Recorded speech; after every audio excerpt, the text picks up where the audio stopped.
আল্লাহর নবী সাল্লাল্লাহু আলাইহি ওয়াসাল্লাম বলছিলেন, এই দুনিয়াতে যা কিছু আছে, পুরা দুনিয়াতে, তার মধ্যে আমার তিনটা জিনিস পছন্দ।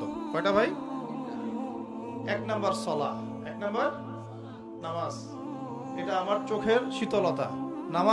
নামাজ দাঁড়ালে আমার হৃদয় শান্ত হয়, চোখ ঠান্ডা হয়ে যায়। এটা নবী সাল্লাল্লাহু আলাইহি ওয়াসাল্লামের পছন্দের। দুই নাম্বার, এই পুরা দুনিয়ার মধ্যে আমার পছন্দ হচ্ছে সুগন্ধি। কি পছন্দ? সুগন্ধি। 10টা টাকা যদি আর্ন করেন, 1 টাকার সুগন্ধি কিনেন, সুন্নাত। সুগন্ধি সাথে রাখতে হয়, ব্যবহার করতে হয়, মনটাও ভালো থাকবে। আর সুগন্ধি বেশি ইউজ করলে রোগ ব্যাধিও কম হয়। 3 নাম্বার হচ্ছে স্ত্রী। 3 নাম্বার কি? স্ত্রী। স্ত্রীরা আমার পছন্দ। নবী সাল্লাল্লাহু আলাইহি ওয়াসাল্লামের এই 3টা জিনিস পৃথিবীতে পছন্দ ছিল।